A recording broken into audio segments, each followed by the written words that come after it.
गौतम बुद्ध की कहानियाँ ऐसी हैं जो मनुष्य के मूल भावों पर केंद्रित है।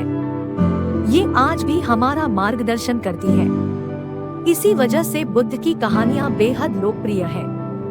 इस बात को ध्यान में रखते हुए आज हम आपके लिए बुद्ध की एक लोकप्रिय कहानी लेकर आए हैं, जिसका शीर्षक है क्रोध आने पर। यह एक ऐसी कहानी है जो हर किसी के जीवन से जुड़ी हुई है।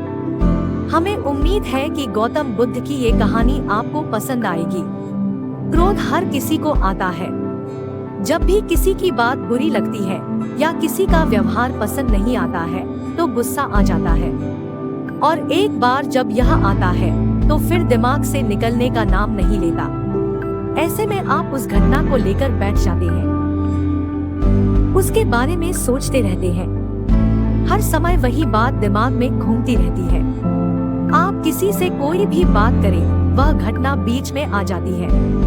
ऐसे में आप न चाहते हुए भी उस बारे में बात करने लगते हैं, उसकी शिकायत करने लगते हैं। और अगर उस समय वहाँ पर कोई बात करने वाला नहीं हुआ तो आप अपने आप से ही बातें करने लगते हैं, बड़बड़ाने लगते हैं। इस सब से उस व्यक्ति की सेहत पर तो कोई फर्क नहीं पड़ता, पर आपका नुकसान जरूर होता है।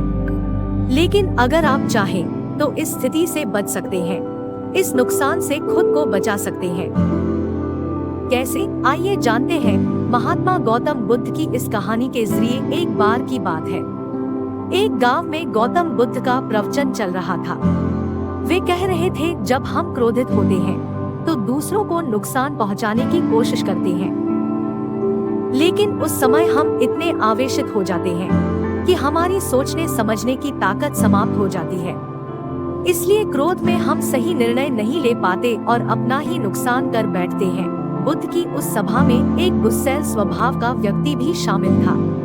उसे बात बात पर गुस्सा आ जाता था। आज भी वह अपने परिवार वालों से झगड़ कर आया था, और उस समय भी उसके दिमाग में उथल पुथल मची हुई थी। इसलिए उसे बुद्ध की बातें अच्छी नहीं लग रही थी। उसे लग रहा था कि जैसे बुद्ध उसे डांट रहे हो, सबके सामने उसकी बेइज्जती कर रहे हो। इससे उस व्यक्ति का क्रोध भड़क गया। वह अपनी जगह से उठा और बुद्ध के पास जा पहुंचा। इससे पहले कि कोई कुछ समझता, उसने बुद्ध के मुंह पर थूक दिया। यह देखकर वहां मौजूद लोग भड़क उठे और उस व्यक्ति के बारे में बुरा भला कहने लगे। लेकिन बुद्ध अभी भी अपनी जगह पर शांत बैठे हुए थे।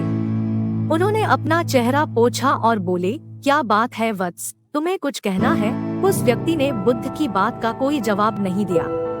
वह बिना कुछ कहे वहां से चला गया। यह देखकर एक व्यक्ति से नहीं रहा गया। उसने बुद्ध से पूछा, महात्मन, उस मूर्ख व्यक्ति ने आपका अपमान किया और आपने उसे कुछ नहीं कहा। उसकी बात सुनकर बुद्ध धीरे से मुस्कुराए और फिर बोले, तुमने शायद उस व्यक्ति का चेहरा नहीं देखा। वह बहुत परेशान लग रहा था। मुझे लगता है कि वह किसी चिंता में घिरा हुआ था। इसलिए ऐसे परेशान व्यक्ति को क्या दोष देना। बुद्ध पर थूकने वाला व्यक्ति सभा से उठने के बाद अपने घर चला गया। वह दिन भर बेचैन रहा। उसे अपनी करनी पर पछतावा होता रहा। रात में भी वह सो नहीं पाया और बेचैनी में इधर उधर करवट बदलता रहा। अगले दिन वह फिर से बुद्ध की सभा में गया। वहां पहुंचते ही वह बुद्ध के चरणों में गिर पड़ा और रोने लगा। यह देखकर बुद्ध ने पूछा, क्या हुआ वत्स, तुम क्यों रो रहे हो? वह बोला, मैं वही दुष्ट व्यक्ति हूँ जिसने कल आपका अपमान किया था। पता नहीं कल मुझ पर ऐसा कौन सा पागलपन सवार हुआ जो मैं ऐसी घृणित हरकत कर बैठा। कृपया मुझे क्षमा कर दे। बुद्ध बोले, कल की बातें तो कल ही समाप्त हो गई वत्स। कल के बारे में आज क्या सोचना? अगर मैं उस घटना के बारे में सोचता रहता, क्रोध करता, तो उससे तो सिर्फ मेरा दिल दुखता। तुम्हें उससे कोई फर्क नहीं पड़ता। इसलिए बुरी घटना को याद रखना कोई समझदारी की बात नहीं है।